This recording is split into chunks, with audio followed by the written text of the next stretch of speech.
This is Feature Minus. So we've been uncovering that the 24-hour sun in Antarctica from the final experiment can actually work on a flat Earth Gleason's map. So some flat earthers thought it was impossible, and Jeranism tried to explain away one of the new videos that just came out. It's like a 2-hour long video talking about how the 24-hour sun actually does work on a flat Earth Gleason's map. So whether you want to believe it was not a real experiment, if you want to believe it was CGI, or if you want to give them the benefit of the doubt that they went to Antarctica but something was off, you might be thinking, well, either way, it looks like we can explain this on a flat Earth Gleason's map. And this information coming out actually is resonating with me. It's making a lot of sense because, like I described, I mean, anywhere you're standing on the outer ring, you're going to see the reflection of the sun. You're going to see a mirrored image of the sun. The source sun would actually be above the flat Earth, and it looks like the source sun is actually the Polaris star, perhaps, or somewhere in that general area is what we're seeing. And then so any day that you're seeing the sun, you're seeing an apparent sun, the image of the source sun. Again, Dave Weiss and Marty Leeds showed there is both motivation, financing, and long available technology to easily fake this. That is option C.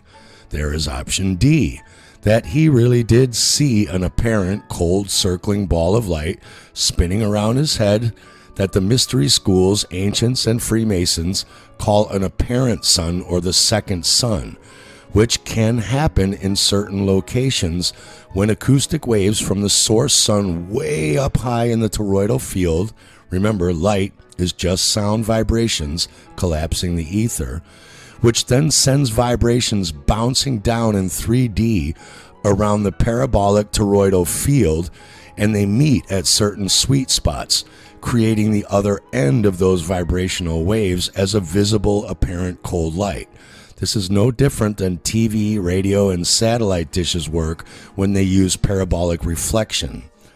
When you watch TV, you wouldn't say the Kardashians are physically right there in that dish receiver hooked up to the coaxial cable leading to your TV. They are in a studio too far away for you to see them, being transmitted through vibrational waves from a tower or a satelloon to your dish that bounce off the back of the dish and meet at a sweet spot right there and recreate apparent Kardashians for you to watch. They're not real, but they look real to you. In a toroidal field, the source sunlight or vibrational frequency transmitter or beginning of the frequency wave is moving around and has an enclosed 3D toroidal donut shape to bounce those frequency vibration waves off in all directions. So whereas the radio dish has only one still sweet spot the signals can all come back together at to give you an apparent TV or radio station in your coaxial cable, there could be multiple spots all the way around the 3D circular donut shape that will each have an apparent circling reflection point, since the source frequency wave generator, or sun, is circling above and the source is coming from inside the parabolic donut, not from far away outside like a radio dish. Just like all these houses can get the same apparent Kardashian show in their living rooms despite not all being in the exact same place. And then another major thing that you're going to want to know about is how, well, we covered in a few videos ago how the sun was changing shape in the sky and it was distorted, and you'd see oblate circles and full circles of the sun and all that. So a lot of people from the globe side are saying, well, that's just from the 360 cam. Well, the thing is, if that's not from the 360 cam, this actually proves that this is the apparent sun. This is the image of the sun. Many people have pointed out the sun often turned into a squished oval American football shape in the 24-hour sun time-lapse footage they took in Antarctica.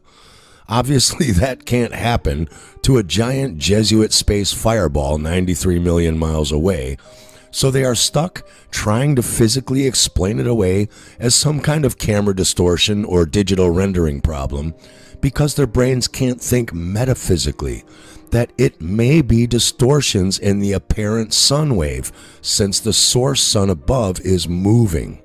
It is even more distorted and obvious on the video footage on the left that suddenly appeared out of nowhere, claiming to be taken by someone a few years earlier, but for some reason nobody could find until now. When you put it in negative, it's very obvious. The same phenomenon is happening.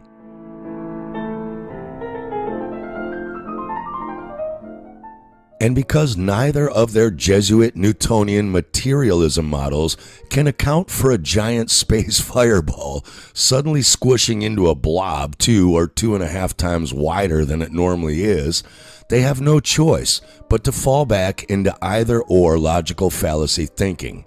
It's either the camera digital rendering doing that, or it's some kind of atmospheric mirage, even though clearly neither of those happen when people film the 24-hour summer sun in the north of Sweden, Finland, Lapland, even though the atmosphere has more humidity there to distort vision. It must seem like magic to them, so they just don't address this obvious problem.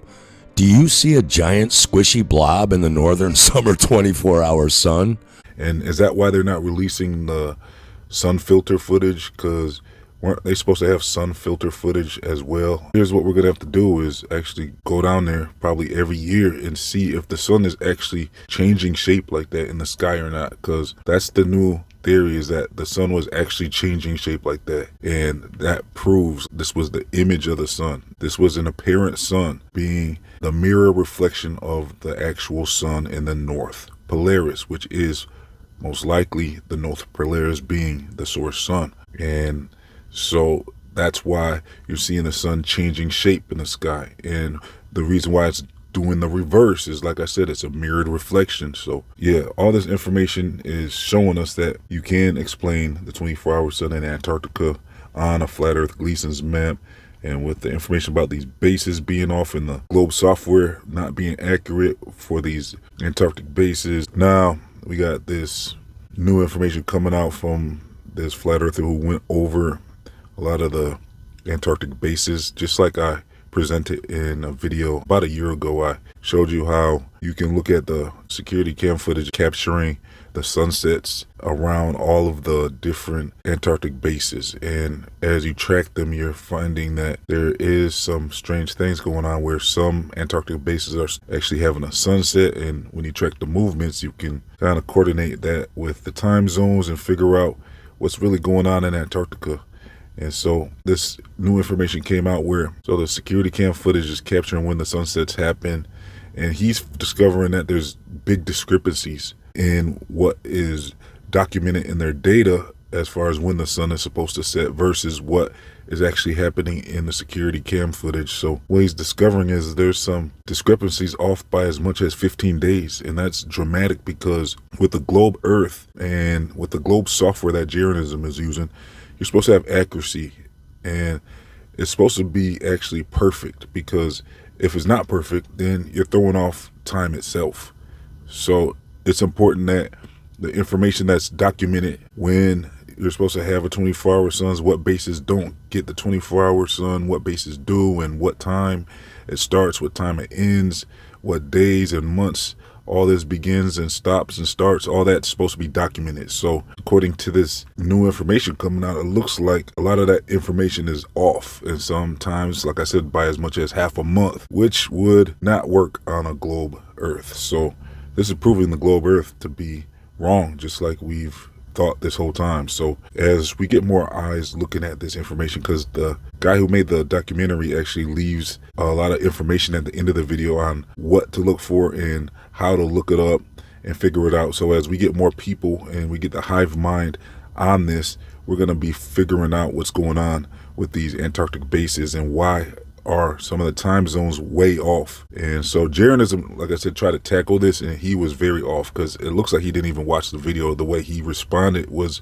actually what's in the video already. Jeranism was defending his position with the globe data and the globe software by showing, yeah, some Antarctic bases will not get a 24-hour sun and some do, and that's just by how the positioning of these stations are. Well, the guy who made the documentary already went over all that, so obviously Jeranism didn't watch the video, because the guy in the video was looking at it from both the globe perspective and the flat perspective and figuring out that regardless, it's not accurate. There's a lot of Antarctic bases that have data that are saying the sun sets when it doesn't set, or it's supposed to have a 24-hour sun when it doesn't, and stuff like that. So this information is very groundbreaking, and over the next year or so, I'm sure we're gonna actually be proving that the earth is flat through this information, perhaps. So it just shows us that there's a lot more to look into. So it's a parabolic reflection of the sun, and this is the answer to why the sun was changing shape like that, and why it's doing the mirrored image of the actual sun. So you're seeing what the globe earth would predict, you're seeing happen because of this mirrored reflection from the dome firmament and the reflective properties of that.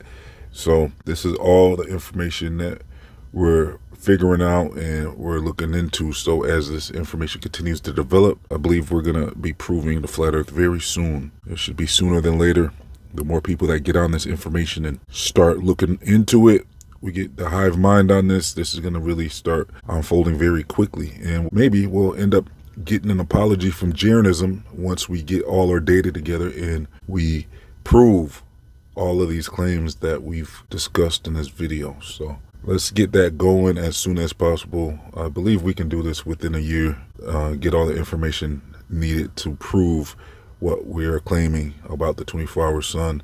Plus, we're going to need some more observations of this 24-hour sun. We're going to have to confirm that this is what's really going on. We have to see if the sun really is changing shape in the sky and all that. So yeah, let me know your thoughts in the comment section. I'm gonna leave some links for you. Like I said, if you want to watch the full video, it's like a 2-hour long documentary that proves that the 24-hour sun in Antarctica was not what we are told. And so you're gonna want to check that out if you get a chance. Like I said, link will be in the comment section and description box. I also leave links to my other channels, my social media, my Feed Your Mind store, my free email newsletters, and much more. If you would like to support this channel, please donate as little as $1. You can become a YouTube member or a monthly patron to do that. So thanks for tuning in. Please like, comment, share, and subscribe. Let's get about 500 likes on this video if you don't mind. That'd be a big help. So yeah, thanks for tuning in. Signing off.